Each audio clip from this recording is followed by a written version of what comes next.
Okay, so we should be live. What's up, guys? Hey, everybody. I don't What's know if going we have on? anybody joining yet. Let's see. We'll give it a few seconds, and then We have a we'll couple just jump people in the right chat. into it. I'm jumping Yeah. into the chat as well. With 3 watching, I think it's just us right now. Peter C. and can someone pronounce the other guy's name? Oh, I can't. It's not. Yeah, you almost got me there. Don't even do it. Don't. Oh, now I see. Oh, I didn't even realize. Yeah, you almost got me there, even though I know you didn't mean to do it. No, I thought it was a real name. Well, welcome anyway. Yeah. What a great name. What's up, guys? All right, so let's do this and then show that. Oh, All I spelled right. it wrong there. right off the bat. Frida. Hey guys, welcome to the channel. Welcome to Friday live stream with, of course, the other 3 guys joining me here. We have Rock the Watch, we have Josh from J City Reviews, and we have Average Joe from Average Joe Watch Reviews. So we've been doing this pretty regularly on a Friday at 9:30. And essentially what we're doing is we're just logging on at 9:30. We have a couple of topics that we've been doing. The last time I did it was about a month ago, and the last few we have done on each one of these guys' channels. So definitely check out each one of their channels. Obviously, they are watch guys. That's what we're here for. So we're talking about watches. We review watches. We want to talk about watches. We also review iPhones once in a while too, I guess, right, Josh? And so that's something that we're all about. And so we're just going to jump right into it today. We just have a few topics. I made a card for this today, and we wanted to talk about just a few topics. And one of the topics actually came from our last conversation. Matt from Rock the Watch just recently bought a Rolex, and I don't think you've not made a video about that yet, right? I have, but I haven't released it yet. Probably be Tuesday. Yeah. And not to, I'm not trying to say that that Rolexes are overhyped, but I'm asking the question, and I've asked this question on my channel. Rolexes, are they overhyped?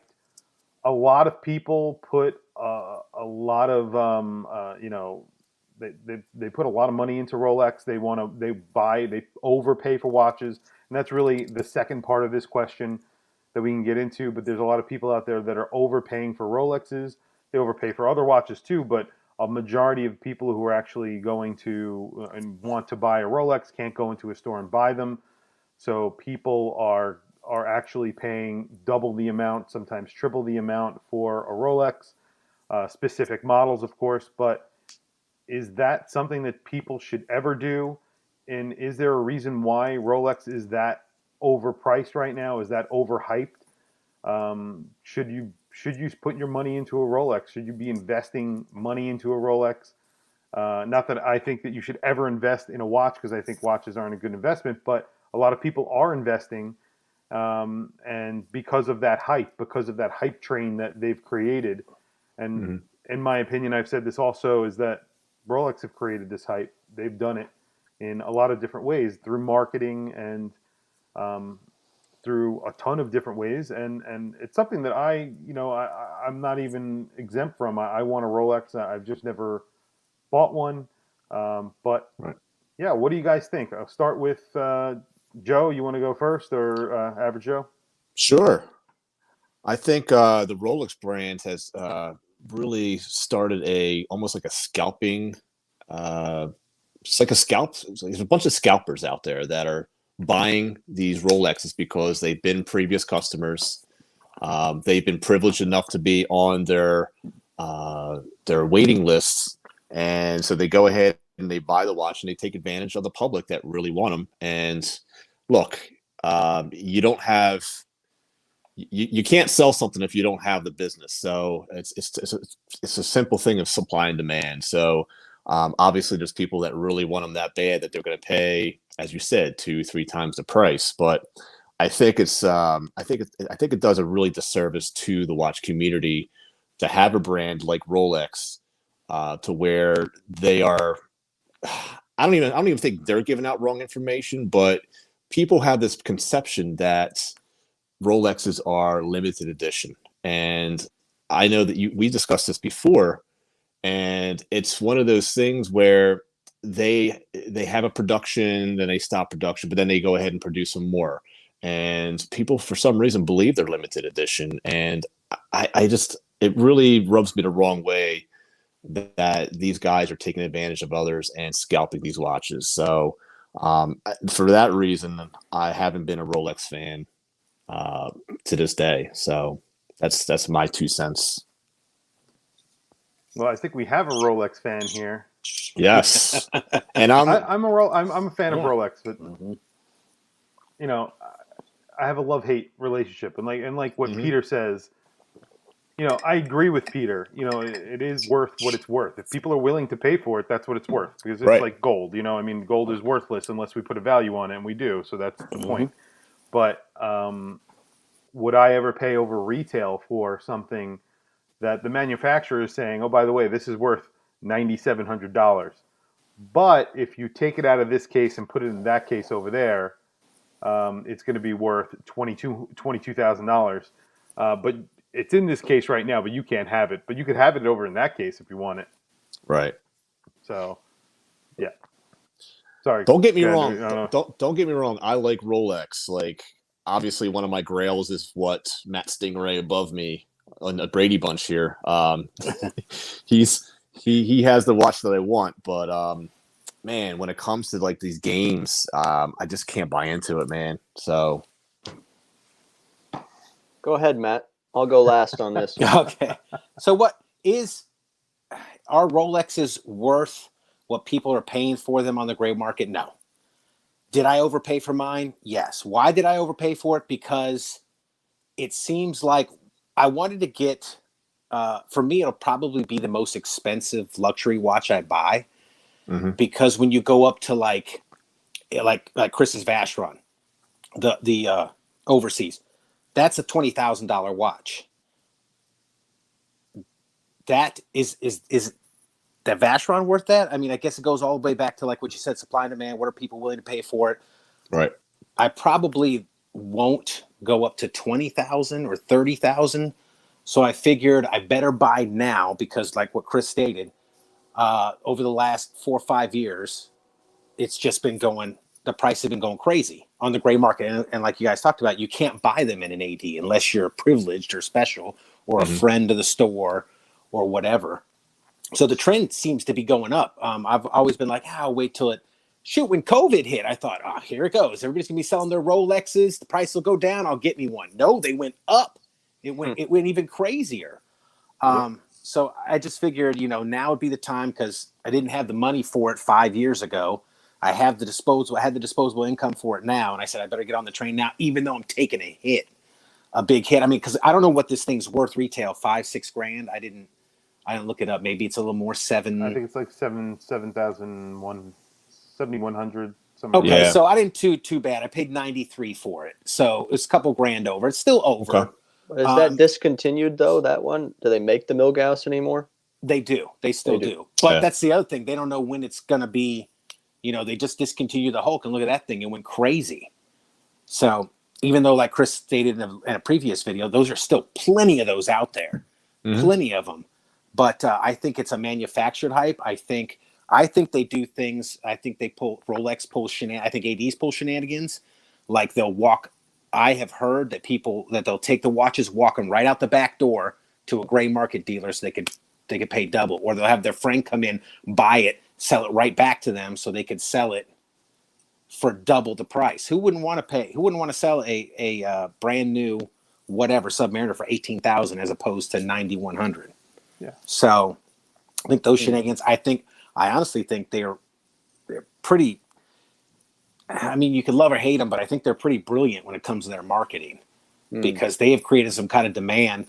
Is it a better watch than?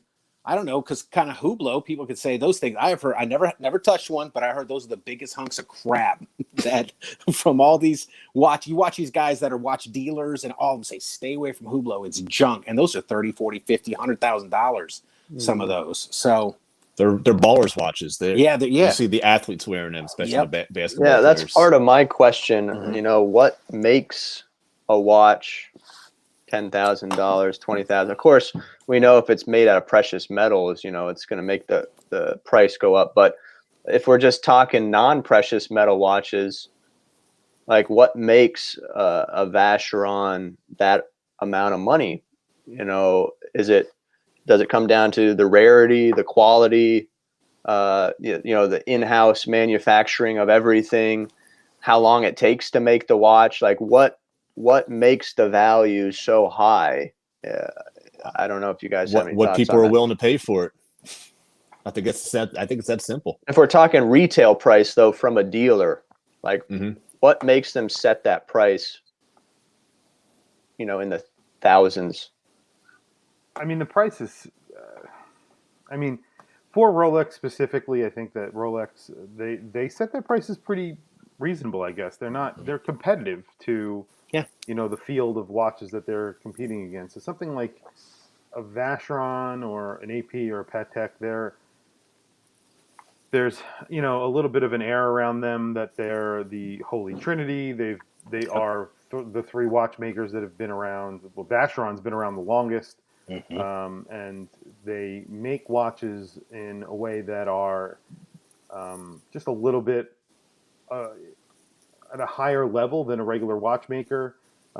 Even something like Rolex, because everything is finished perfectly, everything is made perfectly, the whole thing is made to a certain standard. They have a Geneva seal. They pay for these things, so they're like their standard is on the case, it's on the movement, it's on everything. The bracelets are impeccable. They're made perfectly. But the thing is that I didn't pay full price for I have a Vacheron overseas. I have three Vacherons. So I have an overseas. I have a world timer, the Vacheron overseas world timer, and then I have the traditional world timer, and then I have a Key to Lee.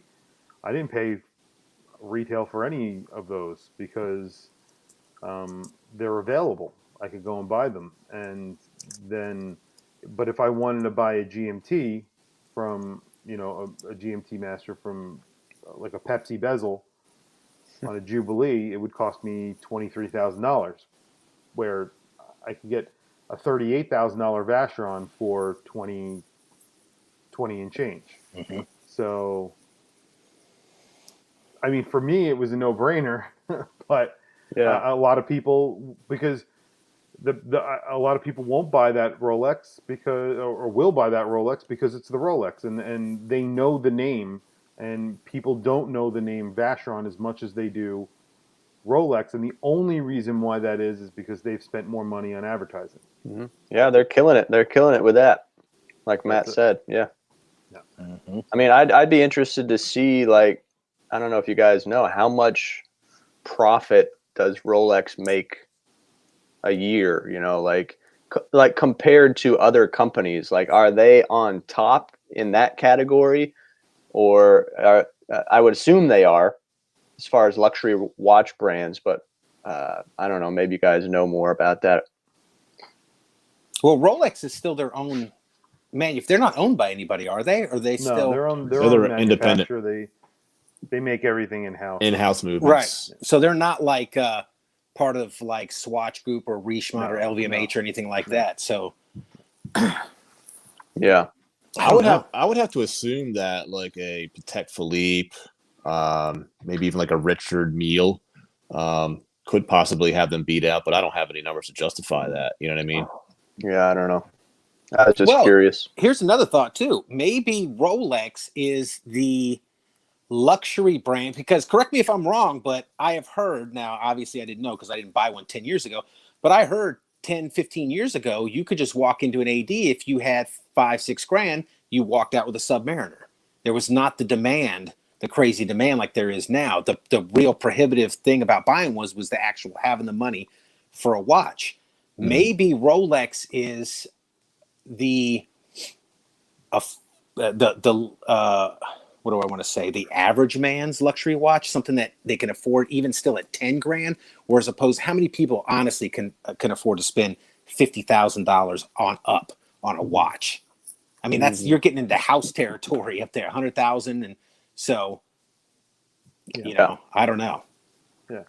Yeah. It's a good question. I mean, the I guess the way I feel is that, and the whole reason why I bring up this and I bring it up on my channel, you know, here and there, is that I would never overpay for a watch. I don't see the point of overpaying for anything. So it's not even it doesn't have anything to do with watch. I mean, like if there was a shirt that I wanted, and I went to the store and they didn't have it, and there was some guy outside that said, "Oh, I have the shirt. It's right here, but it's $20 more than it was inside." I'll be like, I don't need the shirt. You know, that's it. I'm not going to overpay for it. In fact, I wouldn't buy the shirt unless it was on sale, because I even think at retail, you're still getting taken at that price. So even at retail, it's tough.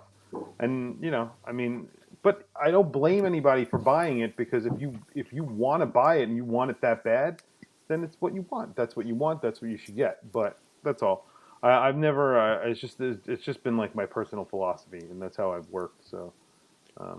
Yeah, I agree.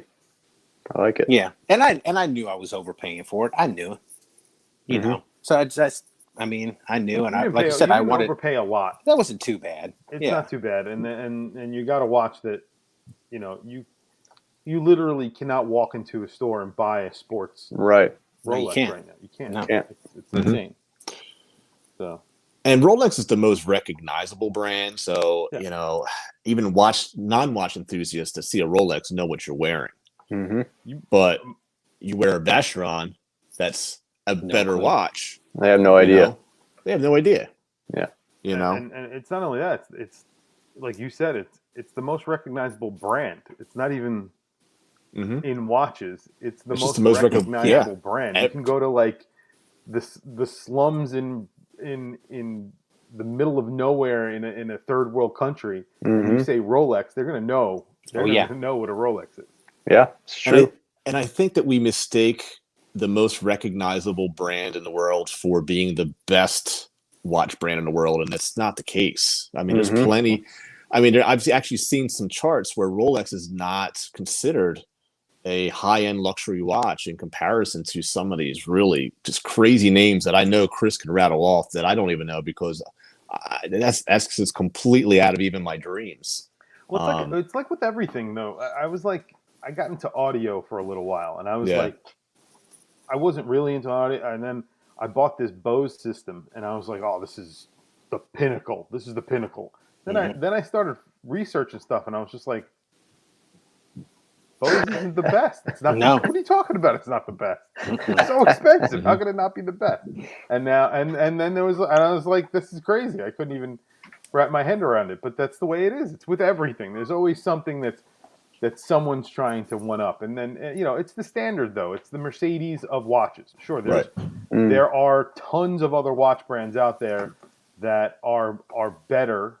And there's tons of other car brands that are better than Mercedes, or considered better than Mercedes. But Mercedes is Mercedes. That's it. You're gonna, you know, you want a good car, you're gonna get a Mercedes. It's gonna be the, you know. If you want a reliable car, you buy a Honda. So, if you want a reliable or a car, Toyota. You buy the Seiko. You buy the Seiko. Right. Exactly. Right. Exactly. Well, let me ask you guys something, and I think this kind of gets a little bit into watch snobbery, but you know, I'm sporting the Omega Seamaster Planet Ocean. That's a watch that'll run you $5,000, but you go into a Rolex dealer and you get a Submariner, you're going to pay at least double that. Is the Rolex Submariner double the quality of this? Of course not. Planet Ocean. No, I was just about to say this.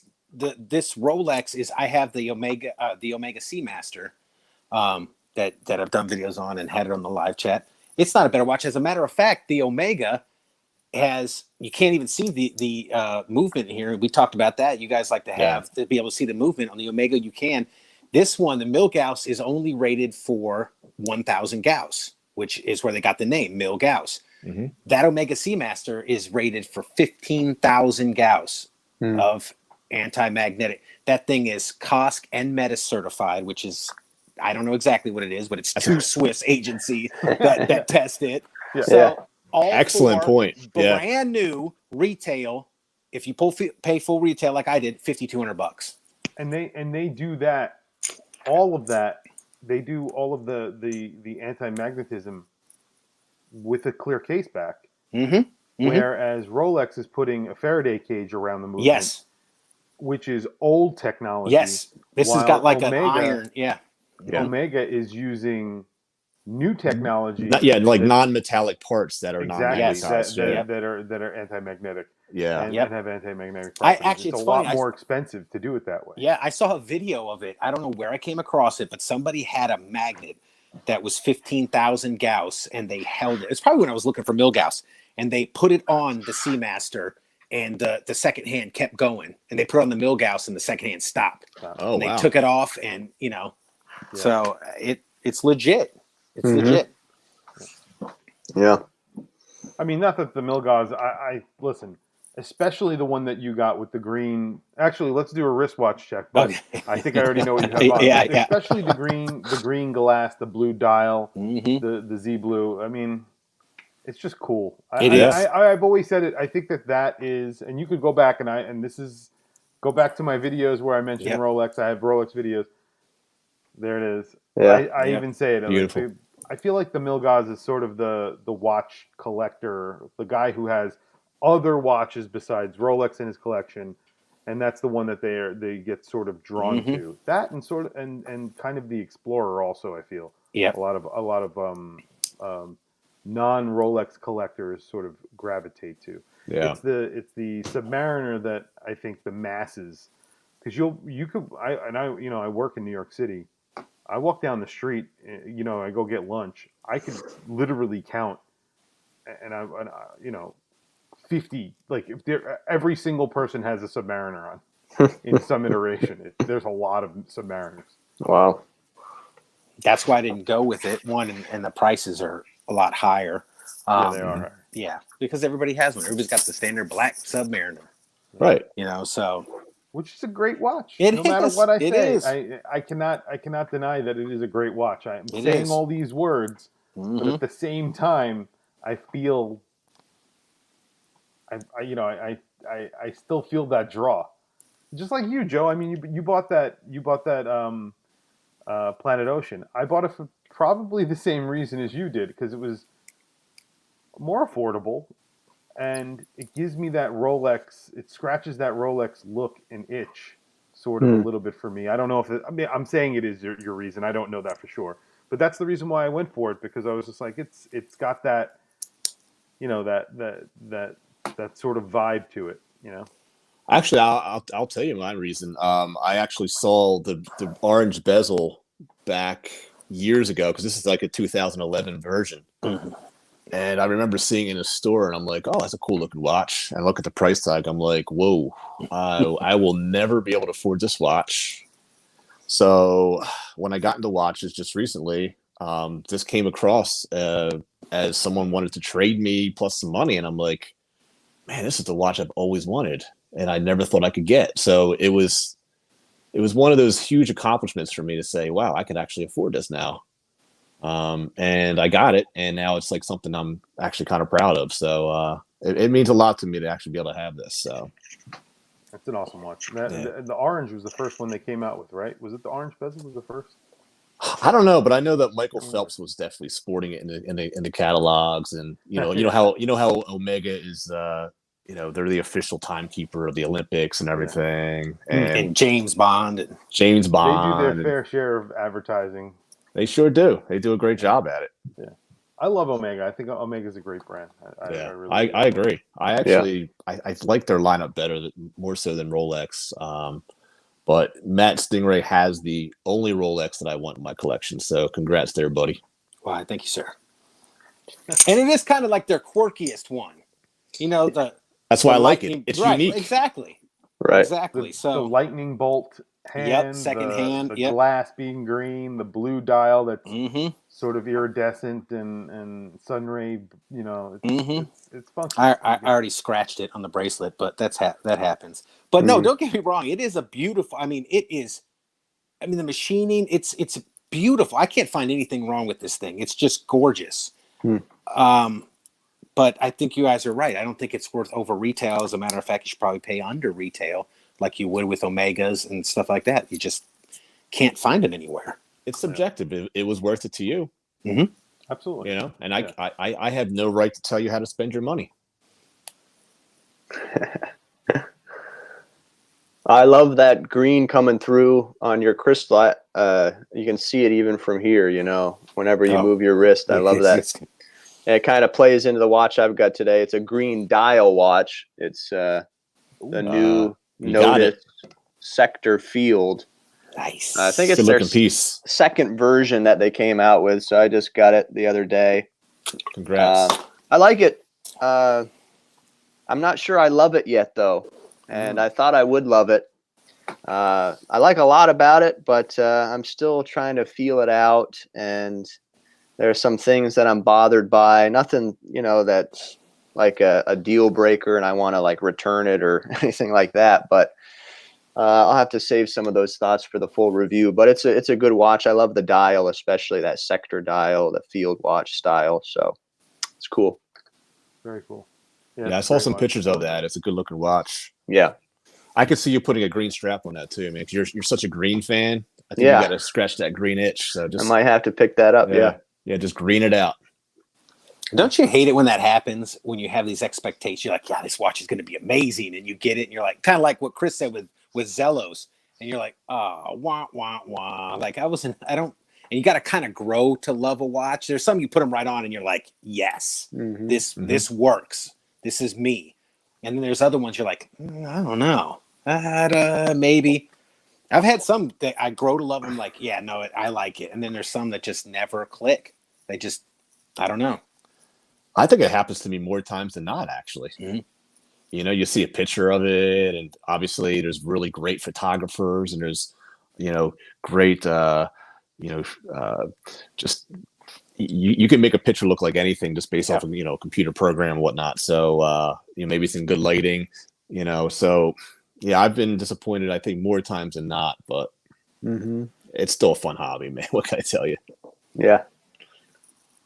It always happens, though. I mean, I always buy watches, and then sometimes I get them, and immediately I just don't like them, and then eventually they grow on me. Sometimes I regret actually selling the watch after because I just didn't like give the it a watch, chance. and then I didn't really give it a chance, and I ended up just, you know, catch and release, and then I'm like, I shouldn't have got rid of that.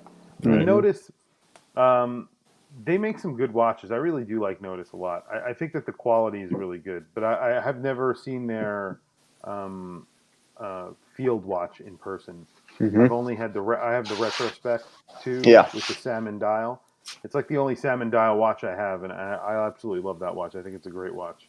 Really feels nice. It feels like it's well made. It's one of my favorite Micro brands. Yeah. Yeah. I know one micro brand that's taking aim at them, and that's Second Hour.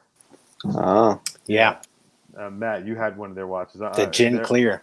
Yeah, that Gin Clear. But they're coming out with a few more. They're coming out with the Giant Stride. And something else that they just announced today. I spoke to.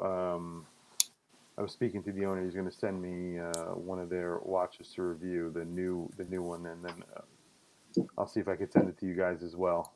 Nice. Like I did with Matt, because I sent you that one over. But that's a great watch, and I think they're trying a lot to do to really, you know, sort of match what Notice are doing, and they're coming in at a price level also that are on par with Notice, but they're putting an SW200, so you're getting a Swiss movement, and they're doing all the same finishing and all the same case work, and they're doing a lot of dial treatments, and they look really good. So, yeah, so that's really good. So quickly, I'll do a wristwatch check, and then we can move on to the next. Can you see that? I am wearing the Panerai Carbotech. Nice. That's awesome. Jeez. That looks cool. Yeah, it's all blacked out. That's the too. carbon fiber case. Carbon fiber, yeah, carbon fiber. Beautiful. Let me see if I could show you the movement. This has their ultra, not their ultra thin, but their thinner movement, which is, oh no, wait, you can't see it from the back. I thought this one you could. I don't remember. I'll just show you the watch though. There you go. Oh, upside down. That's Wow. Yeah. That looks nice. Yeah, I love that. I love that watch. Yeah. So the other topics that we had here, and we can talk about anything you guys want, but the other topic that I came up with and I wanted to talk about was vintage watches. And I know that from all of our channels, we don't have a lot of vintage watches on our channels. I recently have gotten more into vintage watches. I've had a couple of vintage watches over the years, and I've ended up sort of catching and releasing again. I have a number of kind of cheap, I guess you could call them, vintage watches, and I always looked at a vintage watch for the value that it offers, and that's kind of the way I collect. And I've said this a million times on my channel, but I love vintage watches because of all of the value that are in the vintage watch. You can get you can get an Omega, you can get something from a brand that's maybe defunct, that's no longer around, like an old Bulova, or something like a Waltham, which is a company that was an American company. Like they make like cool watches. They made cool watches and they made really awesome watches for a long time, and then they're no longer around because they got killed off during the quartz crisis or whatever it is. And I think there's a lot of value, a lot of history in those watches that you could buy for pretty cheap. And I was talking before we got on the live stream. We were talking, and I was just saying that I kind of like think of them almost like I think of micro brands. I'm not saying that they're the same thing, obviously, but a micro brand, you're getting a lot for your money. You're getting a lot of specs for your money, and when you're buying vintage, you're getting specs, but you're not going to be using those watches for actual use in the field, like diving or anything like that, because Right. they're vintage. But you're getting a lot of history and something that maybe was actually used during, a war, or something that was actually used in the field for real, Yeah. by an engineer, or by a person who's an actual diver. And it's got a lot of history. It's got a lot of patina to it. They look good, but I think those are the reasons why I would want to collect a vintage watch. But a lot of people stray away from vintage watches because of a few different reasons, I guess. Because a lot of people, and for one of them was for me, I used to only wear larger watches, and I only wanted something between 40 millimeters and 46 millimeters. That's it. I Yep. didn't want anything smaller than that. So if someone said to me it's 39 millimeters, I'd be like, oh, it's not for me, because Mhm. I just wanted something that was bigger. And then recently I've gotten into more, I don't want to say smaller watches, but smaller than 40 millimeters. So I've gotten into like 37. That's actually a good topic about, the size of a watch. We should definitely talk about that. Maybe we could talk about it now after this, because we don't have really that many topics. But Sure. yeah, but I mean, just tell me what you guys think about vintage watches in general. Your thoughts behind them. And like I said, none of us are really vintage watch collectors, I don't think, from our channels. But um, you know, any ideas? Are you guys planning to buy a vintage watch maybe in the future? Have you ever thought about it? That sort of stuff. I Who like wants to them. go? Yeah, I'll start off. I like vintage watches that I've seen. I don't really know like the best place to buy them if I were to actually search out one at this point. But I don't know. I'd be interested in maybe like a vintage Omega like dress watch or something like that. But yeah, I'm interested. I mean, I guess you got to be careful, like with everything, but especially with something that's old. You got to be extra careful, how it might work. Glad Dave's here. Oh, From Just Dave's to here. Watch Dave's here. all the way in Japan. Thanks for stopping Japan. in. Heck yeah, He's- He's Dave. doing the dishes, so he He said is. he's got something to watch. Hey, I sent you guys that video. He made an awesome video about that paid promotion subject Yeah. that we Yes. all talked about. Yeah. That was Watched that part was of it. a Yep. good, yeah. Yeah, I joined. He had a live. He did a premiere, so I joined it. Nice. That was good. I'm glad he spent the time on that. But yeah, vintage, I'd like to get into it at some point. Don't know when. But I mean, one question I had while you were talking, Chris, is when does a watch become vintage? How many years? Yeah, does that have the 25-year like Yeah, cars? yeah, cars, right. Yeah, Like, is it 25 years, 30, 40, 50? What? I mean, I don't know. I think watches from, because I'm 40, I'm 41. I think watches from when I was a kid, I think those are now considered vintage. Okay, so about 30 I'm years. considered vintage, so I think the watches that were being made when I was, because a 40-year-old Rolex, it's from the 70s Mm-hmm. technically. Yeah. I mean, just the cusp of the, but it's a 70s Rolex, so that would be a vintage Rolex, I think. Yeah, so about a generation, 20, 30 years or so. Yeah, I think once you get into the 70s, it's definitely vintage, and then maybe the 80s is sort of on the cusp, but I think a vintage watch from the 70s definitely is vintage. A watch Yeah. from the 70s is vintage. Yeah. And does it have to be something that's not currently being produced either, or not really? No, not really. It's just a discontinued watch. Yeah. Yeah. Yeah. I don't think it needs to be, because like you can No, get a because they got vintage vintage Speedmaster. Rolexes and Speedmasters. Yeah. Yeah, Yeah. they're all currently being made. So Yeah. you could still buy a vintage Speedmaster and it's a current watch. Right. So, Right. but why would someone, and I guess it's a very good example. Why would someone go and buy a brand new Speedmaster when you can buy a vintage Speedmaster for less money and you're getting essentially the same watch? Probably because they don't know. They're not in the know. And as Josh said, where do you get them, right? Yeah. A lot of people are very hesitant and gun shy about going on eBay. And it's like, okay, well, beyond that, where do you find them? So I think it's just lack of education, just lack of know, because if someone's listening into the chat right now and they're saying, oh, I can, they're going to want to know, because I think you're definitely piquing some people's interest. I'm interested to hear where you guys get your vintage watches, because I may be looking a little bit more myself. eBay. eBay is where I go and get my vintage Yeah. watches. Well, I mean, most of my watches I buy off eBay. And I won't say his name, actually, a longtime subscriber of mine, a really funny guy. Actually, you could tell from his name. I just put his comment up on the board here.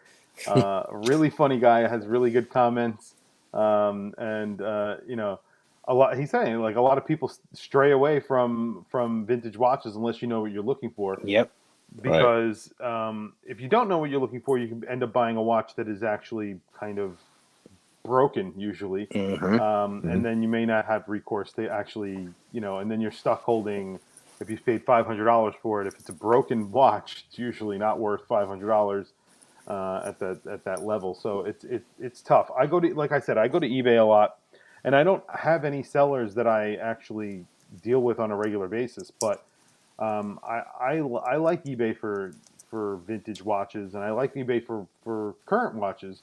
Actually, something that I actually just recently bought a vintage watch off of eBay, and literally it was this week. And eBay have done something since the last that we spoke. Well, it might have happened prior to that, but the last I noticed it. What eBay is doing now is they're having an authentication process. You guys hear about this?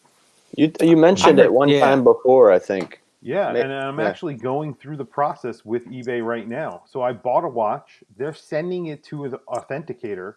So the watch is in Boston, and I bought the watch, and they're like, oh, it's going to be there on the 16th, and I was like, the 16th? How? So I emailed the guy. I was like, why are you sending it? What are you driving it here, like, and staying at your grandparents' house for 10 days and then bringing it here? So no, he's like, no, it's going through an authenticity guarantee. So what eBay is doing is they're sending it to Ohio. It's going to Ohio. It's getting authenticated by a third party. They're taking apart the watch. Wow. They're authenticating the hands, the dial, the case, the bezel. If the strap is authentic or original, they'll authenticate that as well. All of this at no cost. Wow. I like No that. cost to me. Yeah. and no cost to the seller. I don't know how long they're going to do that for, but Yeah. right now that's a really good deal, because if you buy something that has a blue check mark next to it, you will actually get an authenticated watch through eBay, Guaranteed. guaranteed to be real. And then eBay will Yeah. actually repackage it up, not in the packaging that was originally sent by the actual owner of the previous owner. So They'll eBay put it- sealed. They'll put it in, what's that? eBay sealed. eBay sealed. Yeah, yeah, they're going to put it in that's an awesome. eBay box, Wow. and then put that box into another box, and then they're going to ship it to you. If it doesn't come with a box, if it comes with a box, they're going to take it and put it in an eBay box and then I send think it. I'm going on eBay after this live Yeah, stream. and they're like it's like a blue, like Like check mark, verified, suede right? box that they're putting Oh, it in for free. Gotcha. Yeah, our friend in the chat, Cripperino, he asks a good question. He imagines it's for a certain price range of watches that they only do that. Yeah, so I think they're only doing it right now for $2,000 and up, and they're doing it for sneakers as well. Okay. Wow. I can't believe that they're not charging anybody extra for that. They're not charging anybody on either Yet. side extra for that. I don't That's think. strange to Yet. me. That Yet. they're taking in the cost for that. I don't know. I don't think they're gonna. That's what I said. Yet. Yes. Yes. That's the I key think word. I think they're going to. They're gonna pay. You're gonna have to pay for it eventually. Yeah. So take advantage of it now. Yeah. Yeah. That's a really good. I think it's $2,000 and up. I don't know that for sure. I got to be honest with you. I'd be interested to know who the authenticator is. Like, can you look up the company? Can you look up who's actually doing that? I don't know. That's a good question as well. Yeah. I would like to look into that, but like, I'm sure they're reputable, but I'd just be curious.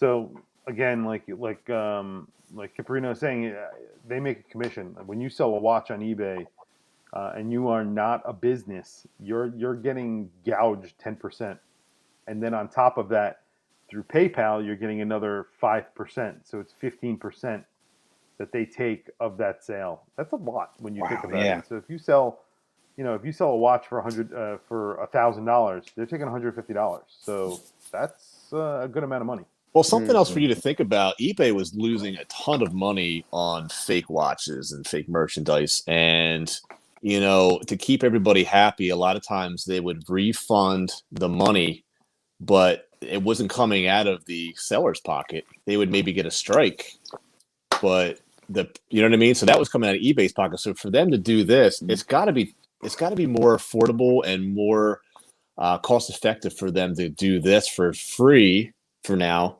than to continually give out money to try to keep both parties happy. I sold.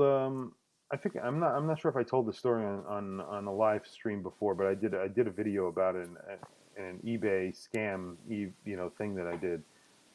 I sold a watch on eBay. It was like a watch that I got, one of my first watches, and I had it for a long time, and then I ended up selling. It was a Movado, and I had it for years, and I sold it on eBay, and I sold it for like $300.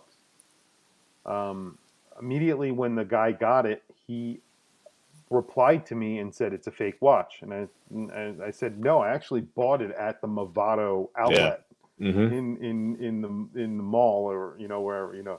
I bought it there. It's not a fake watch. I have a receipt for it. It came with the box and papers and everything. Right. He's like, no, it's fake. And then he got eBay involved. I was like, okay, it's a real watch. I could provide you paraphernalia telling you that it's a real watch.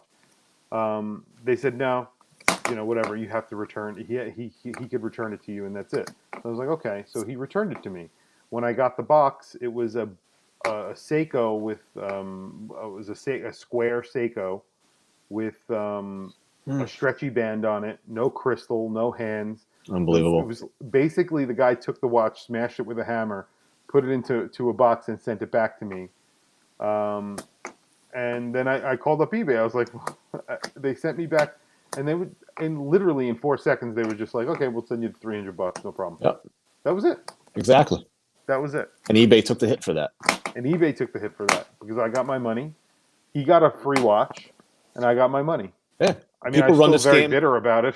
But People run the same scam all over the place. That's not the first time I've heard it. It's unbelievable. Yeah. So this is sort of their way of protecting the seller, which is something that they needed to do a long time ago. Yeah, they were always people about the buyer. Yeah, Yeah. because the buyer is always being protected because you could be that guy, and even if they paid the $300 because they saw that I never did anything like that before. They may put a strike against his account, Right. but the only way he's actually going to get kicked off of eBay is if he does that numerous times. So by the time he does it, he's sitting around with 5 watches that he got for free. Uh-huh. And he doesn't give a crap if he'll just make another eBay. And then make Yeah. another name and do it another 5 Mhm. times Yeah, and keep so- it going. Exactly. Yeah, so I mean, this is a way that they're trying to sort of mitigate that. But will they? Right. I guess so. But I don't know. I had a Pretty pretty funny experience with a vintage watch. I actually got my fiance a vintage Omega.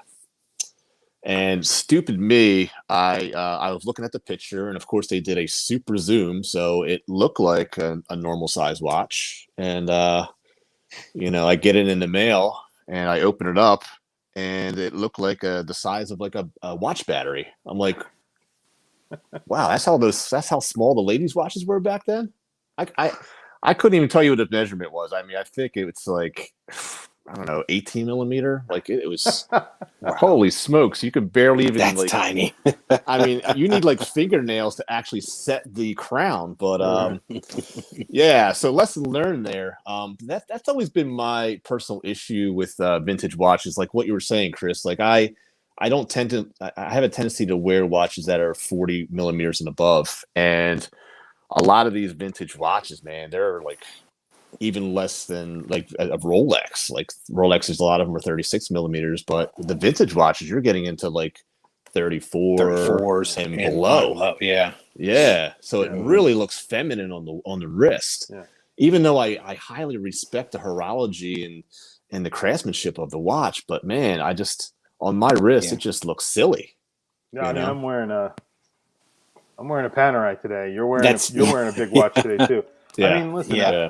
Panerai is what got me into watches, I think, more than anything else, because I always was like sort of collecting, and then I got into Panerai, big watches, and I really love the history and everything. I always wanted to Right. buy a vintage Panerai. They're just way too expensive, but vintage watches in general, it's just there aren't a lot of big vintage watches. They just didn't make them big. There weren't big watches. Panerai were big, but find a vintage Panerai to buy, and it costs as much as they're very, very expensive. But that's just what it is. But if you want to buy a vintage Rolex, vintage Rolexes are in the 39 millimeter range for like a Submariner. But again, those are astronomically priced because they are a wearable size, even at modern Collector's standards. items now. Yeah. Yeah, a Blancpain 50 Fathoms. Mhm. If you want one of those, you better sell a kidney because to get one that's in crappy condition, they sell for $50,000 starting. But guess what? They're 40 millimeters, so they're actually wearable. A desirable size. Yeah, desirable Yeah. size Yeah. for the average guy. Modern you know what I mean? day. Yeah. They're definitely 36 millimeters. Nothing wrong with that. It's just not something that I can wear or feel that it's just a little bit on the smaller side for me. But 34 millimeters is something I can't wear at all. 32 millimeters, I always I always wanted to buy like a Bulova hack. I actually had the modern version that Bulova actually lent me, and I love that watch. But I would like to buy the vintage version of that, but the vintage version is 32 millimeters. So if I bought it, I would just keep it in a box. It would be just something be nice to look at once in a while, but I would never wear it because it would just look weird. I have a vintage Bulova. It's called the Whale. You want to see it? Yeah, definitely. Hold on 1 second. It's right behind me. Yeah, I stayed away from vintage because of the whole, what everybody talks about. The size. They typically like 36 millimeters. That's cool. Oh, that's nice. Yes, I've seen. Yeah, these. it's cool. Is that a Devil Diver? Is it like a 666? Does it say 666 on the? There we go. Oh, yeah. So I put it on a sharp, blue strap here. Here we go. but it's got complications, and you can see the little whale on the bottom. This is definitely 70s. That's cool. Yeah, Very cool. It's very small, very small. I've seen it in person. it Is it is. small? It looks pretty Yeah, big. I'll show it to you on the wrist. That's probably a better way to gauge. It's a unique case shape, but Yeah, it's got that vintage Omega case shape. Actually, I forget the name of the DeVille. There you go. it doesn't look too small though. It's not too bad, right? Too No, bad. that looks good on you, man. That looks not really bad. good. It I'll must take have grown. Must have grown in the box there. No, I think my wrist just shrunk. Shrunk. Millimeter wise, it's actually it's a 37. That's not bad. Yeah, bigger than I Good thought. size. Yeah. I'm gonna keep it on now. So cool. I've been wearing this in ages, so It's a good looking watch. dust Yeah. it off. There we go. Yeah.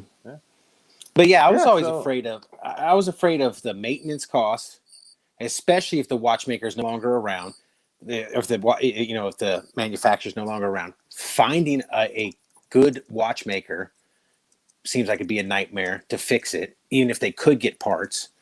A Right. lot of those watches had like acrylic crystals from back in the day. The materials, and some of them, the vintage ones, they weren't sealed very well, so you'll see the dial turn, like look like it's growing stuff on it or whatever. And some people are into that, and I'm just like, it's just not my thing. It just seems like it's a minefield that I just don't want to get into right now. I respect all the history of the stuff. I look at them and I'm like, that's cool. And you picture, like you said, you picture especially military watches or something. And you say, man, was this on the wrist of a paratrooper when they jumped out of, a plane, or that all that kind of cool stuff, World War I watches and all that. But as far as like you said, even wearing them, I don't know if I had got something passed down to me from a family member, I would keep it. Yeah. But I don't want to, deal with that minefield at this point in time. Mm-hmm. Yeah, no, I see it. Yeah, I'm not trying to get into it. I'm falling into it, I guess. I end up looking at a modern watch, and then I'm like, well, there's vintage versions of this that I should look at as well, because you can actually get them for less money, and then you could save money, and you get something that's actually more authentic, I guess. It's not a reproduction of a collectible. It's actually a collectible. There are a finite number of those available. And as they age, there's going to be less and less of those available. They're producing more and more of the modern watch, and that's just the way it is. So you're gonna, that's true. It's just less rare of a watch than the actual vintage watch. Now, does that matter? And we can come back to this, and it's we've talked about this a million times, but does it really matter? You should really just buy what you want, and it doesn't matter what the. But you know what? Let me adjust what I said. Now, if we said that vintage goes back to like 25, 30 years, then I'm talking about really old vintage, like from the 1950s, 60s. I would buy, and you, like you said, you can get them a lot cheaper. The Omega Seamaster, the Pierce Brosnan, the Bond watch. right. I think they were going for like $2,000, under $2,000 compared, depending on condition. So I would get one of those, and they're a little bit smaller than the 42, the newer ones, and thinner, because I think they were a quartz. Weren't they a quartz? They did have a quartz version. They have an ETA version. They have like a 2892 version. Okay. Which is like the ETA, thinner ETA movement, not the 2890. It's the 2892, which is a little bit thinner. Those are great watches, and those are something that'll end up being collectible, but there's a ton of them out there. But we're coming up to 10:30 almost. So Man, it flies by, doesn't it? Yeah, I know. But next week, are we doing? We're doing another live stream. Sure. If we're all available, and we should announce it here, because we should do this every week, where we're announcing where we're going to do it next week. Last time we did, I think it was Matt. We did it on your channel next. Yep. We'll do it on mine next. You want to keep doing that rotation where we go to Sure. Matt's channel next week? Sounds good. I Yeah, won't that be works there. I won't be able to make it next week, so hopefully you guys can find a replacement for me. Okay. Someone can jump in my place, hopefully. Yeah, You can think later. You don't have to. we'll find somebody. Yeah, Is there someone in the chat that wants That wants to join be us? right. SoCal. I'm sure Miguel? there is. Yeah. SoCal's there. You want to join? Yeah. So, all right, guys. Thank you for joining, and Mhm. we'll just wrap it up, and we'll catch you guys next Friday at 9:30, and that time we will be on Rock the Watch. So again, Yep. check out these guys' channels. We have Rock the Watch, Average Joe Watch Reviews, J City Reviews. Check these guys out. Great content, funny guys. All of them obviously very nice guys. If you like my channel, you're gonna like their channel. Definitely check them out. Thanks very Thank much. you Appreciate guys that. for joining, and we'll see you next week. Hey, Miguel said he's down. Oh yeah, and guys, whoever's left in the chat, we need suggestions for the four of us as a group. Like, the Fantastic Four, but that's already taken. We have a couple of ideas. The bearded watch Mhm. reviewers, which Yeah, is we need something a that I name. came up with. Yeah. We have all different stages of beard, which is nice. So whoever's going to join next week with us needs to have a beard. That's kind of. There you go. That's a Yeah. prerequisite. So if SoCal Mhm. said yes, don't shave. He's gonna. Don't shave. Yeah, That's funny. But yeah, if you guys have suggestions, shoot them over. Add it in the comments below. And that's it, really. Thank you guys, and thank you for joining us tonight. We'll see you guys next week. Later. See you, everybody. All right. Bye bye.